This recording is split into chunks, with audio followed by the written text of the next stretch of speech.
السلام عليكم ورحمة الله وبركاته. الحمد لله الذي وكفى والسلام على عباده الذين اصطفى أما بعد. فقد قال الله تعالى في كلامه المجيد وفرقانه الحميد: أعوذ بالله من الشيطان الرجيم. بسم الله الرحمن الرحيم. شهر رمضان الذي أنزل فيه القرآن هدى للناس وبينات من الهدى والفرقان. وقال سبحانه وتعالى: إن الله ملائكته يصلون على النبي يا أيها الذين آمنوا صلوا عليه وسلموا تسليما. اللهم صل على محمد وعلى آل محمد كما صليت على إبراهيم وعلى آل إبراهيم إنك حميد مجيد. اللهم بارك على محمد وعلى آل محمد كما باركت على إبراهيم وعلى آل إبراهيم إنك حميد مجيد. মহান আল্লাহ রাব্বুল আলামিনের দরবারে অসংখ্য শুকরিয়া আদায় করছি যে মহান প্রভু অত্যন্ত দয়া করে মেহেরবানি করে এই পৃথিবীতে আমাদেরকে মানুষ হিসেবে সৃষ্টি করেছেন। আল্লাহ রাব্বুল আলামিন আমাদের সুস্থ জীবন দিয়েছেন, ভালো মন্দ বোঝার ক্ষমতা দিয়েছেন। শরীরের প্রত্যেকটা অঙ্গ প্রত্যঙ্গ অত্যন্ত মূল্যবান আল্লাহ রাব্বুল আলামিন আমাদেরকে দান করেছেন।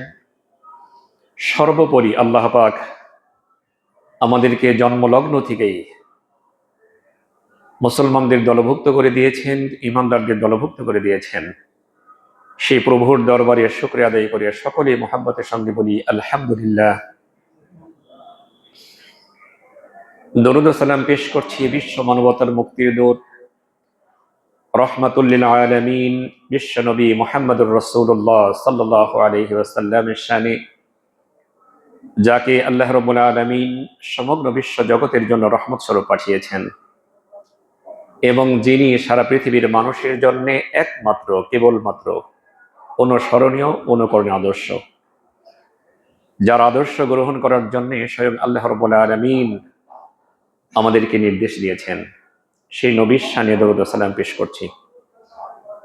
সম্মানিত ভাইরা, দীর্ঘ একটি বছর পরে আবার মাহে রমজানুল মুবারক রহমত, বরকত এবং নাজাতের সুবর্ণ সুযোগ দিয়ে আল্লাহ রাব্বুল আলামিন আমাদের সামনে উপস্থাপন করেছেন। আর মাত্র কয়েকদিন পরেই রমজানের রোজা শুরু হয়ে যাবে। এই রমজান মাস সবচেয়ে মর্যাদা সম্পন্ন মাস। এই মাসটাকে আল্লাহর মাস হিসেবে রাসূল করিম সাল্লাল্লাহু আলাইহি ওয়াসাল্লাম উল্লেখ করেছেন। রমাদান শব্দটি রমজ শব্দ থেকে এসেছে। রমজ শব্দের আবিধানিক অর্থ হচ্ছে কোনো কিছুকে জ্বালিয়ে পুড়িয়ে ভস্ম করে দেয়া। যেহেতু রমজানের রোজা মানুষের সকল প্রকার গুনাহসমূহ, পাপ প্রবণতা, অন্যায় ও অসৎ মানসিকতা, পাশবিক কামনা বাসনা এবং আত্মার সকল প্রকার কলুষতাকে জ্বালিয়ে পুড়িয়ে ভস্ম করে রোজাদারকে সম্পূর্ণরূপে পবিত্র এবং পরিচ্ছন্ন করে দেয়। এই কারণে এই মাসকে রমাদান হিসেবে অভিহিত করা হয়েছে। অনেকের মতে রমজ মানে হচ্ছে শানিত করা। জাহিলিয়াতের যুগে আরবে এ মাসে তারা যুদ্ধ বিগ্রহ থেকে বিরত থাকত। এ মাসে যুদ্ধ করাটাকে তারা হারাম মনে করত, যার কারণে এ মাসে তারা তাদের অস্ত্র শস্ত্রগুলোকে শানিত করত। রমজান শেষে শাওয়াল মাস আসলেই যেন তারা তাদের শানিত অস্ত্র শস্ত্র নিয়ে শত্রুর উপর ঝাঁপিয়ে পড়ে বিজয় ছিনিয়ে আনতে পারে। সুতরাং এ মাসে সিয়াম সাধনার মাধ্যমে আল্লাহ রাব্বুল আলামিন ঈমানদারদের ঈমানকে এমন ভাবে শানিত করেন যে ঈমানদাররা বাকি 11টি মাস এ শানিত ঈমান নিয়ে শয়তানের বিরুদ্ধে লড়াই করে সমাজে ঈমান নিয়ে বেঁচে থাকতে পারে। সম্মানিত ভাইরা, রমাদান শব্দটি লিখতে 5টি অক্ষর আরবিতে ব্যবহার করা হয়েছে। প্রত্যেকটি অক্ষরের আলাদা তাৎপর্য রয়েছে। এ সম্পর্কে বুনিয়াতুত তালিবিনের গ্রন্থকার তিনি লিখেছেন যে প্রত্যেকটা অক্ষর আলাদা আলাদা অর্থ বহন করে। সেটা কেমন? রমাদান লিখতে সর্বপ্রথম র অক্ষর ব্যবহার করা হয়েছে। র অক্ষর দ্বারা অর্থ করা হয়েছে রিদওয়ানুল্লাহ, আল্লাহ পাকের সন্তুষ্টি। তার মানে হচ্ছে রমজানের সিয়াম সাধনের মাধ্যমে আল্লাহ পাকের সন্তুষ্টি অর্জন করতে সক্ষম হয়। এরপরে মিম, মিমের অর্থ ধরা হয়েছে মাগফিরাতুল্লাহ, আল্লাহ পাকের ক্ষমা। রমজানের সিয়াম সাধনের মাধ্যমে বান্দা আল্লাহ পাকের ক্ষমা পেয়ে এমন পবিত্র এবং পরিচ্ছন্ন জীবন লাভ করতে পারে যে একদম নিষ্পাপ শিশুর মতো হয়ে যায়। এরপরে রয়েছে দোয়াদ, দোয়াদ দ্বারা অর্থ করা হয়েছে দিমানুল্লাহ, আল্লাহ পাকের জিম্মাদারি। তার মানে হচ্ছে বান্দা যদি রমজানের সিয়াম সাধনার মাধ্যমে পরিপূর্ণ রমজানের হক আদায় করে, তাহলে বান্দাকে জাহান্নাম থেকে মুক্ত করে জান্নাতে পৌঁছে দেওয়ার জিম্মাদারি স্বয়ং আল্লাহ পাক গ্রহণ করেন। সুবহানাল্লাহ। এরপরে রয়েছে আলিফ, আলিফ মানে উলফাতুল্লাহ, আল্লাহ পাকের প্রেম এবং ভালোবাসা। অন্যান্য প্রত্যেকটা ইবাদত বন্দেগী হতে পারে আল্লাহ পাকের সন্তুষ্টি অর্জনের জন্য, হতে পারে মানুষকে দেখানোর জন্য, হতে পারে, কিন্তু রমজানের রোজা এমন একটা ইবাদত, এটা মানুষকে দেখানোর জন্য কিচ্ছু নেই। এটা সম্পূর্ণরূপে বান্দা যেটা করে সেটা আল্লাহ পাকের সন্তুষ্টি, প্রেম এবং ভালোবাসার জন্যই করে। সর্বশেষ যে অক্ষরটা সেটা হচ্ছে রমাদান, নুন। এই নুন দ্বারা অর্থ গ্রহণ করা হয়েছে নিয়ামাতুল্লাহ। তার মানে হচ্ছে আল্লাহ রাব্বুল আলামিন শুধুমাত্র রহমত, বরকত এবং নাজাতি নয়, আল্লাহ পাক এ মাসে বান্দার জন্য নিয়ামতের দরজা এমন ভাবে খুলে দেন যে সমস্ত খাদ্যগুলো অন্যান্য মাসে পাওয়া যায় না, সেই সমস্ত খাদ্যগুলো আল্লাহ রাব্বুল আলামিন বান্দার জন্য একদম ভরপুর করে দেন। সুবহানাল্লাহ। রমাদানের গুরুত্ব সম্পর্কে কোরআন, হাদিস এবং ঐতিহাসিক দৃষ্টিকোণ থেকেও ভিন্ন ভিন্ন বর্ণনা রয়েছে। কোরআনের দৃষ্টিকোণ থেকে রমজানের গুরুত্ব অত্যন্ত বেশি। 3টি গুরুত্বের কথা কোরআনে কারীমের মধ্যে এসেছে। তার মধ্যে সর্বপ্রথম গুরুত্ব হচ্ছে এ মাস এমন একটা মাস যে মাসে মানব জাতির জন্য সর্বযুগের সর্বশ্রেষ্ঠ হেদায়েতের যে গ্রন্থ হক এবং বাতিলের মধ্যে পার্থক্য সৃষ্টিকারী, যে গ্রন্থটি স্বয়ং আল্লাহ রাব্বুল আলামিন কিয়ামত পর্যন্ত হেফাজত করার জন্য নিজে দায়িত্ব গ্রহণ করেছেন, যে গ্রন্থটি সম্পর্কে আল্লাহ রাব্বুল আলামিন নিজেই ঘোষণা করেছেন কিয়ামত পর্যন্ত সমস্ত মানব দানব মিলেও এটা পরিবর্ধন করতে পারবে না, সেই কোরআন যেটা আমাদের কাছে এই 1400 বছর পর্যন্ত অবিকৃত অবস্থায় আছে, সেই পবিত্র কোরআন আল্লাহ রাব্বুল আলামিন এই রমজানে অবতীর্ণ করেছেন। 2 নম্বর হচ্ছে রমজানের রোজা ফরজ সংক্রান্ত আল্লাহ রাব্বুল আলামিনের যে নির্দেশ, ফামান শাহিদা মিনকুমুশ শাহরা ফালইয়াসুমহু, রমজানের রোজা পুরোটাই বান্দার কল্যাণের জন্য। আল্লাহ রাসূল বলেছেন রমজানের রোজা রাখো, সুস্থ থাকো। এই যে ইবাদতটা পুরোটাই বান্দার জীবনের কল্যাণের জন্য, এই রোজা ফরজ সংক্রান্ত যে আয়াত, এই আয়াতটা এই পবিত্র মাহে রমজান মুবারকে অবতীর্ণ হয়েছে। তৃতীয়ত হচ্ছে এই পুরো মাসের মধ্যে এমন একটা রাত রয়েছে যে রাতটা সম্পর্কে স্বয়ং আল্লাহ পাক নিজেই ঘোষণা করেছেন লাইলাতুল কদরি খায়রুম মিন আলফি শাহর, এমন একটা রাত যে রাতকে কদরের রাত বলা হয়, সে রাত হাজার রাতের চাইতেও শ্রেষ্ঠ। সুবহানাল্লাহি বিহামদিহি সুবহানাল আযীম। তার মানে হচ্ছে হাজার রাত বলতে প্রায় 84 বছরের কাছাকাছি হয়ে যায়। এই 84 বছর পর্যন্ত একাধারে ইবাদত বন্দেগী করলে যে সওয়াব পাওয়া যায়, এ কদরের রাতে হালাল জীবিকা উপার্জনকারী, ইবাদত কবুলের জন্য অবশ্যই হালাল জীবিকার প্রয়োজন, হালাল জীবিকা উপার্জনকারী আল্লাহ পাকের সন্তুষ্টি অর্জনের উদ্দেশ্যে এই একটা রাত যদি যাপন করে, তাহলে আল্লাহ রাব্বুল আলামিন 1000 মাসের চাইতেও তাকে বেশি সওয়াব দান করবেন। সুবহানাল্লাহ। এবার আসুন হাদিসের দৃষ্টিকোণ থেকে এই মাসের গুরুত্বটা কেমন। রাসূলুল্লাহ সাল্লাল্লাহু আলাইহি ওয়াসাল্লাম বলেছেন, শাবানু শাহরি ওয়া রমাদানু শাহরুল্লাহ। শাবান মাসটা হচ্ছে আমার মাস, আর রমাদান মাসটা হচ্ছে স্বয়ং আল্লাহ রাব্বুল আলামিনের মাস। সুবহানাল্লাহ। যে মাসটি স্বয়ং আল্লাহ পাকের, পৃথিবীর সমস্ত ঘরই আল্লাহ পাকের ঘর, কিন্তু যেই ঘরটার নাম বাইতুল্লাহ, আল্লাহর ঘর, সেই ঘরের মর্যাদা কত বেশি দেখেন। এক রাকাত নামাজ আদায় করলে 1,00,000 রাকাতের সমপরিমাণ সওয়াব আল্লাহ পাক দান করে দিবেন। সুবহানাল্লাহ। সুতরাং যেই মাসটা আল্লাহর মাস, সেই মাসটা ইবাদত বন্দেগী করলে কেমন সওয়াব, এই সম্পর্কে রাসূল করিম সাল্লাল্লাহু আলাইহি ওয়াসাল্লাম বলেছেন, মান তাকাররাবা ফীহি বিখাসলাতিন মিনাল খায়রি কানা কামান আদ্দা ফরিদাতান ফীমা সাওয়া। আল্লাহ রাসূল বলেছেন, এই মাসের মর্যাদা, এই মাসের ইবাদত বন্দেগীর মর্যাদা আল্লাহ পাকের কাছে এত বেশি, এ মাসে আল্লাহ পাকের সন্তুষ্টি অর্জনের উদ্দেশ্যে কেউ যদি একটি নফল ইবাদত করে, অন্যান্য মাসের একটি ফরজ ইবাদতের সওয়াব তার আমলনামা দান করা হবে। সুবহানাল্লাহ। ওমান আদ্দা ফরিদাতান ফীহি কানা কামান আদ্দা 70 ফরিদাতান ফীমা সাওয়া। আল্লাহ রাসূল বলেছেন, ঠিক তেমনি ভাবে এ মাসে কোনো ব্যক্তি যদি আল্লাহ পাকের সন্তুষ্টি অর্জনের উদ্দেশ্যে একটি ফরজ ইবাদত করে, তাহলে অন্যান্য মাসে 70টি ফরজ ইবাদতের সওয়াব আল্লাহ পাক তার আমলনামায় দান করে দিবেন। সুবহানাল্লাহ বিহামদিহি সুবহানাল্লাহ। রাসূল সাল্লাল্লাহু আলাইহি ওয়াসাল্লাম বলেন, রমজান মাসটাকে 3টি ভাগে আল্লাহ রাসূল বিভক্ত করেছেন। হুয়া শাহরুন আউয়ালুহু রাহমাতুন ওয়া আওসাতুহু মাগফিরাতুন ওয়া আখিরুহু ইতকুম মিনান নার। রমজানের প্রথম দশক হচ্ছে রহমতের, দ্বিতীয় দশক হচ্ছে মাগফিরাতের, আর তৃতীয় দশক হচ্ছে জাহান্নামের আযাব থেকে মুক্তির দশক। সুবহানাল্লাহ।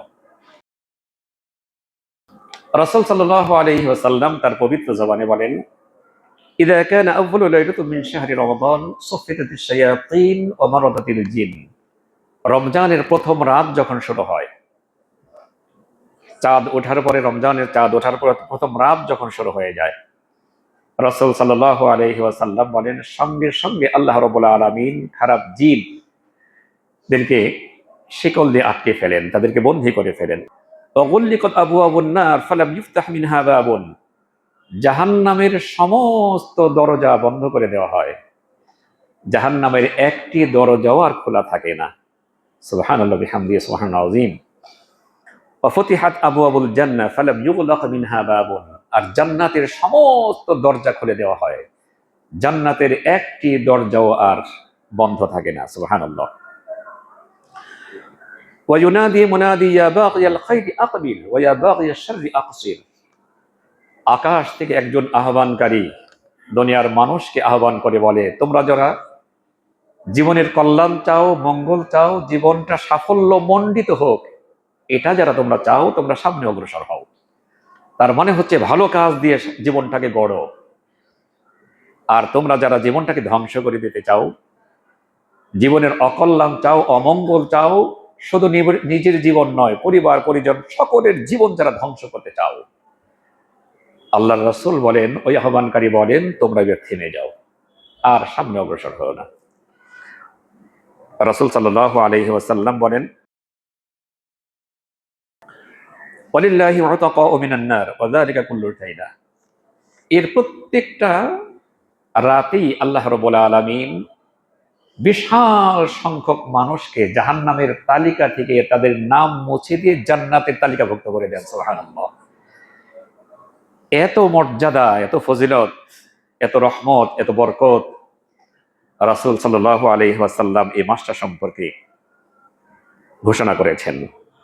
রাসূল সাল্লাল্লাহু আলাইহি ওয়াসাল্লাম বলেছেন, হুয়া শাহরুন ইউজাদু ফীহি রিজকুল মুমিন। এটা এমন একটা মাস, যে মাসে আল্লাহ রাব্বুল আলামিন মুমিনদের রিজিক বৃদ্ধি করে দেন।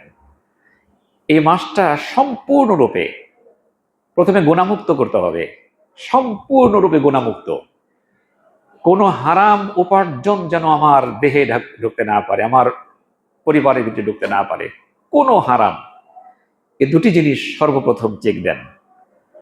এরপরে আপনি আল্লাহর ইবাদত বন্দেগী করেন। আল্লাহর নামে শপথ করে বলছি যে রাসূল এই ঘোষণা দিয়েছেন, আপনার এত জায়গায় থেকে আপনার জন্য আল্লাহ পাক রিজিকের ব্যবস্থা করে দিবে যা আপনি কল্পনাও করেন নাই। সুবহানাল্লাহি ওয়া বিহামদিহি সুবহানাল আযীম। শুধুমাত্র গুনাহ চেক দিতে হবে এবং জীবিকাটা হালাল জীবিকা গ্রহণ করতে হবে, হারাম বর্জন করতে হবে। সম্মানিত ভাইরা, তাহলে যেই মাসটা আমাদের জন্য এত রহমত, বরকত, এত ফজিলত, এত সুসংবাদ নিয়ে আসলো, সেই মাসটাকে আমরা গুনাহমুক্ত এবং ইবাদত বন্দেগীর মাধ্যমে সাজাতে পারবো না ইনশাআল্লাহ? যদি না পারি তাহলে কি হবে? আল্লাহর রাসূল জুমার দিনে খুতবা দেওয়ার জন্য মেম্বরে উঠলেন। প্রথম সিঁড়িতে পা রাখলেন, আমিন বললেন। দ্বিতীয় সিঁড়িতে পা রাখলেন, আমিন বললেন। তৃতীয় সিঁড়িতে পা রাখলেন, আবার আমিন বললেন। খুতবা শেষ করে নামাজ শেষ করলেন। একজন সাহাবা জিজ্ঞেস করলেন, ইয়া রাসূলুল্লাহ, হাবিব আল্লাহ, প্রতিদিন তো আপনি মেম্বারে ওঠেন, খুতবা দেন, সিঁড়িতে পা রাখার পরে কোনোদিন আমিন বলেন না। আজকে আপনি 3টি সিঁড়িতে পা রাখলেন, 3বার আমিন বললেন। আপনি যদি মেহেরবানি করে আমাদেরকে একটু বলতেন কারণটা কি? রাসূল সাল্লাল্লাহু আলাইহি ওয়াসাল্লাম বললেন, সাহাবারা শোনো, আমি যখন প্রথম সিঁড়িতে পা রাখলাম, হযরতে জিবরাইল আলাইহিস সালাম এসে আমাকে প্রস্তাব দিলেন, ইয়া রাসূলুল্লাহ, হাবিব আল্লাহ, আপনার নাম মুহাম্মদ শোনার পরে আপনার কোন উম্মত যদি সাল্লাল্লাহু আলাইহি ওয়াসাল্লাম না বলে, তাহলে আপনার সেই উম্মতের অকল্যাণ হোক, অমঙ্গল হোক, তাদের জীবন ধ্বংসপ্রাপ্ত হোক। আপনি আমিন বলেন। আমি আমিন বললাম। দ্বিতীয় সিঁড়িতে যখন পা রাখলাম, আবার আরেকটা প্রস্তাব দিলেন, আপনার উম্মতের মধ্যে যে সমস্ত ব্যক্তিরা তাদের পিতামাতা দুজনকেই তাদের জীবদ্দশায় পেল অথবা একজনকে পেল, তাদের খিদমতের মাধ্যমে তাদের সন্তুষ্টি অর্জন করে নিতে পারল না, আপনার এমন উম্মত তার জীবনটা ধ্বংসপ্রাপ্ত হোক, অকল্যাণ হোক, অমঙ্গল হোক, আপনি আমিন বলেন। আল্লাহ রাসূল বলেন, আমি আমিন বললাম। তৃতীয় সিঁড়িতে যখন পা রাখলাম, আবার প্রস্তাব দিলেন, ইয়া রাসূলুল্লাহ, হাবিবাল্লাহ, আপনার উম্মতের মধ্যে পবিত্র মাহে রমজান মুবারক যারা পেল, অধিক ইবাদত বন্দেগীর মাধ্যমে এবং তওবা ইস্তিগফারের মাধ্যমে তারা তাদের নিজেদের গুনাহগুলোকে ক্ষমা করিয়ে নিতে পারল না, তাদের অমঙ্গল হোক, তাদের জীবন ধ্বংসপ্রাপ্ত হোক, আপনি আমিন বলেন। রাসূল সাল্লাল্লাহু আলাইহি ওয়াসাল্লাম বলেন যে আমি আমিন বললাম। তার কারণ হচ্ছে, এটা তো জিবরাইল আলাইহিস সালামের প্রস্তাব নয়, এটা স্বয়ং আল্লাহ রাব্বুল আলামিন হযরতে জিবরাইলের মাধ্যমে আমার কাছে প্রস্তাব পাঠিয়েছেন। সুবহানাল্লাহি ওয়া বিহামদিহি সুবহানাল আযীম। এই জন্য ভাইরা, দীর্ঘ 1টি বছর পরে যে মাহে রমজান মুবারক আমাদের সামনে আসলো, আমরা এখন থেকে পরিকল্পনা সাজানো উচিত, রমজান আসার আগেই যেন আমরা সমস্ত গুনাহ যেটা আমার মাধ্যমে হয়, এই গুনাহগুলোকে আমি ছেড়ে দিব। আমরা যদি প্রত্যেকটা দিন এভাবে, যে আজকে আমার পূর্বের অভ্যাস অনুযায়ী কোন গুনাহটা হয়ে গেল, আবার চিহ্নিত করে পরের দিন ছেড়ে দিলাম, একটা একটা করে গুনাহ যদি আমরা রমজানের চাঁদ ওঠার আগেই আমরা ছেড়ে দিতে পারি, তাহলে আমাদের অবস্থা কেমন হবে? রাসূল সাল্লাল্লাহু আলাইহি ওয়াসাল্লাম এ সম্পর্কে বলেছেন,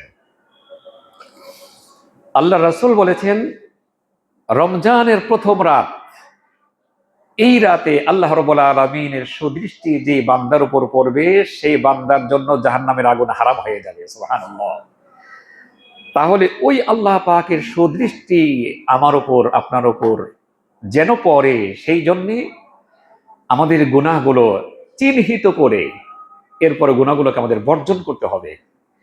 আমল দিয়ে আমাদের জীবনটা সাজানোর জন্য পরিকল্পনা করতে হবে, কখন কোন আমলটা আমি করব। এভাবে আমল দিয়ে জীবনটাকে যদি আমরা সাজাতে পারি, তাহলে সেই প্রথম রাতের অপেক্ষায় আমরা থাকবো, যে এই রাত আজকে অবশ্যই আল্লাহ পাকের সুদৃষ্টি আমার উপর পড়বে। পারবো না ইনশাআল্লাহ? ইনশাআল্লাহ। সম্মানিত ভাইরা, এবার আসুন ঐতিহাসিক দৃষ্টিকোণ থেকে, এবার তো বললাম হাদিসের দৃষ্টিকোণ থেকে এ মাসের গুরুত্ব, ঐতিহাসিক দৃষ্টিকোণ থেকে এ মাসের গুরুত্ব। সমস্ত নবী রাসূলদের কাছে আল্লাহ পাকের পক্ষ থেকে যত আসমানি কিতাব অবতীর্ণ হয়েছে, প্রত্যেকটা আসমানি কিতাব এবং সহিফা এই রমজান অবতীর্ণ হয়েছে। হযরতে ইব্রাহিম আলাইহিস সালাম মুসলিম জাতির পিতা, তার উপর সহিফা অবতীর্ণ হয়েছে রমজানের প্রথম তারিখে। হযরতে মূসা আলাইহিস সালামের উপর তাওরাত কিতাব অবতীর্ণ হয়েছে রমজানের 6 তারিখ। হযরতে দাউদ আলাইহিস সালামের উপর জাবুর কিতাব অবতীর্ণ হয়েছে রমজানের 12 তারিখ। হযরতে ঈসা আলাইহিস সালামের উপর ইনজিল কিতাব অবতীর্ণ হয়েছে রমজানের 18 তারিখ। বিশ্ব নবী মুহাম্মদুর রাসূলুল্লাহ সাল্লাল্লাহু আলাইহি ওয়াসাল্লামের উপরে কোরআনে কারীম অবতীর্ণ হয়েছে রমজানের 24 তারিখ দিবাগত রাত, কদরের রাত ছিল সেটা। সুবহানাল্লাহি ওয়া বিহামদিহি সুবহানাল আযীম। হযরতে কাতাদা রাদিয়াল্লাহু তাআলা আনহু থেকে বর্ণিত আল্লাহর রাসূলের হাদিস। এরপরে দ্বিতীয়টি হচ্ছে রাসূল সাল্লাল্লাহু আলাইহি ওয়াসাল্লাম আল্লাহ পাকের পক্ষ থেকে নবুয়ত প্রাপ্ত হয়ে দুনিয়ার মানুষকে জাহান্নাম থেকে বাঁচিয়ে জান্নাতের পথ ধরিয়ে দেওয়ার জন্য তাদের কাছে কালেমার দাওয়াত পেশ করলেন। এই দাওয়াত যারা গ্রহণ করবে তাদের জন্য জান্নাত, আর এই দাওয়াতের যারা বিরোধিতা করবে তাদের জন্য জাহান্নাম। সুসংবাদ দিলেন, সতর্ক করলেন। কিন্তু একটা সমাজের সমস্ত মানুষ কখনই ভালো জিনিস গ্রহণ করে না। কিছু সংখ্যক মানুষ আছে তারা সেটার বিরোধিতা করে, শত ভালো হলেও। যে রাসূল কোরআন নিয়ে আসলো দুনিয়ার মানুষকে জাহান্নামের আগুন থেকে বাঁচানোর জন্য, অন্ধকার থেকে টেনে আলোর সন্ধান দেওয়ার জন্য আল্লাহ রাসূল আসলেন। আল্লাহ রাসূলের বিরোধিতা তার আপন জনেরাই করা শুরু করলেন। যারা সমাজের নেতা ছিল, নেতৃত্ব দিতেন, তারা দেখলো যে না, এর হাতে যদি নেতৃত্ব চলে যায় তাহলে সমাজটাকে আমরা যেভাবে খুশি সেভাবে শোষণ করি, এটা তো আর পারবো না। ওরা আল্লাহ রাসূলের বিরোধিতা করতে শুরু করলো। এক পর্যায়ে রাসূল সাল্লাল্লাহু আলাইহি ওয়াসাল্লামকে দেশ থেকেই তাড়িয়ে দিল। আল্লাহ রাসূল মদিনাতে চলে গেলেন, সেখানে গিয়ে দ্বীন প্রচার করলেন। মদিনার মানুষগুলো সাদরে গ্রহণ করলো কালেমা। রাসূল সাল্লাল্লাহু আলাইহি ওয়াসাল্লামকে আক্রমণ করার জন্য ওরা মদিনা পর্যন্ত চলে গেল। বদরের যুদ্ধ সংঘটিত হলো। আমি এই বিষয়ে একটি সংশোধনী দেই। আমি কোনো নেতার বিরুদ্ধে বলবো না, সবাই আমাদের নেতা। একটা প্রশ্ন আজকে কয়েকদিন যাবৎ অনেক আসতেছে যে বদরের যুদ্ধ কি হযরতে আয়েশা রাদিয়াল্লাহু তাআলা নেতৃত্ব দিয়েছিলেন? না, এটা হয়তো কথার ছলে ভুলে বের হয়ে গেছে। বদরের যুদ্ধটি স্বয়ং রাসূল করিম সাল্লাল্লাহু আলাইহি সাল্লাম নিজে নেতৃত্ব দিয়েছিলেন। আল্লাহ রাসূল 26টি যুদ্ধে নেতৃত্ব দিয়েছিলেন, তার মধ্যে প্রথম এই বদরের যুদ্ধ। এই বদরের যুদ্ধে সর্বপ্রথম রাসূল সাল্লাল্লাহু আলাইহি ওয়াসাল্লাম নেতৃত্ব দিলেন। মুসলমান এবং কাফেরের মধ্যে সর্বপ্রথম যেই যুদ্ধ, এই বদরের যুদ্ধ। সুতরাং এই বদরের যুদ্ধে রাসূল করিম সাল্লাল্লাহু আলাইহি ওয়াসাল্লাম যুদ্ধের আগের রাতে দেখেন কি সুন্দর সুসংবাদ। রাসূল সাল্লাল্লাহু আলাইহি ওয়াসাল্লাম সাহাবা ইকরামদেরকে ঘুরে ঘুরে বদরের প্রান্ত দেখালেন যে আগামীকাল এখানে আবু জেহেলের লাশ পড়ে থাকবে, এখানে অমুকের লাশ পড়ে থাকবে, উতবার লাশ পড়ে থাকবে, এখানে সাইবার লাশ পড়ে থাকবে। আল্লাহ রাসূল যুদ্ধের আগের রাতে ঘুরে ঘুরে সাহাবা ইকরামদেরকে দেখালেন। পরের যুদ্ধ সংগঠিত হলো। রাসূল সাল্লাল্লাহু আলাইহি ওয়াসাল্লাম যে জায়গাগুলো চিহ্নিত করে দিয়েছিলেন, সাহাবা ইকরাম ঘুরে ঘুরে দেখলেন সেখানে আবু জেহেল পড়ে আছে, সেখানে উতবা পড়ে আছে, সাইবা পড়ে আছে। সুবহানাল্লাহি বিহামদিহি সুবহানাল আযীম। এটা রাসূল গায়েব জানতেন বিষয়টি তা না। আল্লাহ রাব্বুল আলামিন সুসংবাদ দিয়ে দিয়েছিলেন রাসূল সাল্লাল্লাহু আলাইহি ওয়াসাল্লামকে। এই জন্য রাসূল গায়েব জানতেন না, যতটুকু আল্লাহ পাক জানাতেন ততটুকুই আল্লাহ রাসূল জানতেন। সুতরাং মুসলমানদের যে প্রাথমিক বিজয় সূচিত হয়েছিল সেটা এই পবিত্র রমজানে। আবার দীর্ঘ 10 বছর আল্লাহর রাসূল এই মদিনাতে আল্লাহ পাকের দ্বীন কায়েম করলেন। অনেক সংখ্যক সাহাবা হয়ে গেল। এবার রাসূল সাল্লাল্লাহু আলাইহি ওয়াসাল্লাম উদ্যোগ গ্রহণ করলেন, এবার আল্লাহর ঘর বাইতুল্লাহকে কাফের মুশরিকদের হাত থেকে রক্ষা করতে হবে। রাসূল সাল্লাল্লাহু আলাইহি ওয়াসাল্লাম 10,000 সাহাবা নিয়ে মক্কার দিকে রওনা করলেন। কিন্তু রাসূল করিম সাল্লাল্লাহু আলাইহি ওয়াসাল্লামের রণকৌশলের কাছে রক্তপাতহীন ভাবে আল্লাহ রাব্বুল আলামিন পবিত্র মক্কা বিজয় করে দিলেন। সুবহানাল্লাহ। এটা ছিল ইসলামের চূড়ান্ত বিজয়। এই বিজয়টাও সূচিত হয়েছিল এই পবিত্র রমজানুল মুবারকে। সুবহানাল্লাহ বিহামদিহি সুবহানাল্লাহ আযীম। সম্মানিত ভাইরা, আলোচনা আজকে শেষ করব একটা এই বিষয়ে আপনাদেরকে বলে যে আমরা কিছুদিন আগেও অনেক ভাইয়েরা 3 দিনের রোজা রেখেছি, আয়ামি বীজের রোজা। আবার রমজানের রোজা আমাদের তো একদম খুবই কাছাকাছি এসে গেছে। এই জন্যে আমরা প্রতি বছরই এই প্রশ্নের সম্মুখীন অনেক হই যে হুজুর, রমজানের রোজা রেখে কি রক্ত দেওয়া যাবে কিনা? এটা নিশ্চিতভাবেই রক্ত দেওয়া যাবে। তার কারণ হলো কি, রোজার সম্পর্কটা পাকস্থলীর সাথে। আপনার পাকস্থলীর মধ্যে কোনো খাদ্য বা কোনো পানীয় পৌঁছলো কিনা, আর রক্ত দেওয়া এটা তো পাকস্থলীর সাথে সম্পৃক্ত নয়। সুতরাং সমস্ত ওলামা ইকরামদের ঐক্যমতের ভিত্তিতে রোজা রেখে মানুষের জীবন বাঁচানোর জন্য রক্ত দেওয়া যাবে, কোনো সমস্যা নাই।